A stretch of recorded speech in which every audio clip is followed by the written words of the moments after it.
As a young adult with a regrettably checkered sexual path, I found sexuality simultaneously pleasurable and confusing. Maybe you can relate. It wasn't the mechanics of sexual activity that confused me, it was those pesky why questions. Why is this desire so strong? And why do I have so much trouble controlling it? Why do I have to wait for marriage? Why do God's rules seem so restrictive? I felt like I was wandering through a dim, foggy forest, the type of place where every time you think you've gotten your bearings, a few steps are all it takes to reveal that you are, in fact, still completely lost. I needed a map and a compass. I needed something to make sense of the powerful urges, overwhelming emotions, and unique physical sensations that made up my sexuality. But even the best Christian resources I found failed to make things much clearer. The older I got, the more questions I had. Eventually, I got married, but not even that lifted the fog. Neither my time with my wife nor the advice we received from numerous Christian books and conferences helped to clarify what sex was for or why God had created it.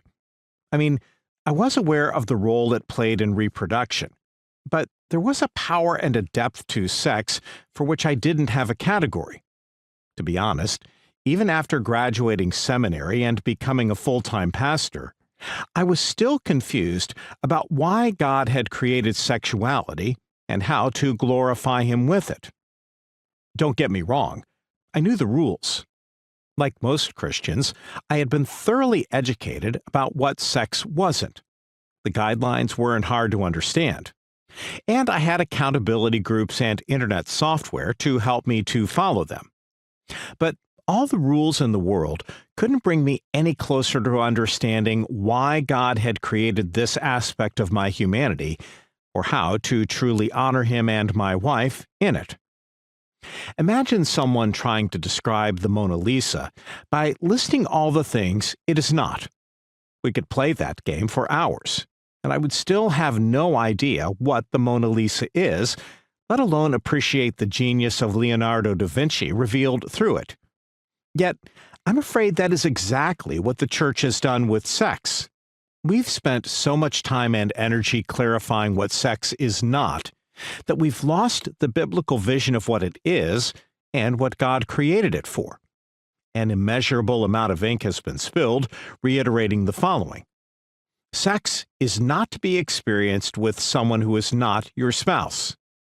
Sex is not to be experienced with someone else of the same sex. Sex is not to be experienced alone or with a stranger on a screen.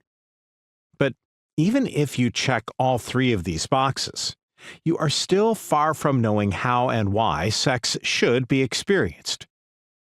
As we'll explore in the coming chapters, God created sex to be a mystery and an adventure.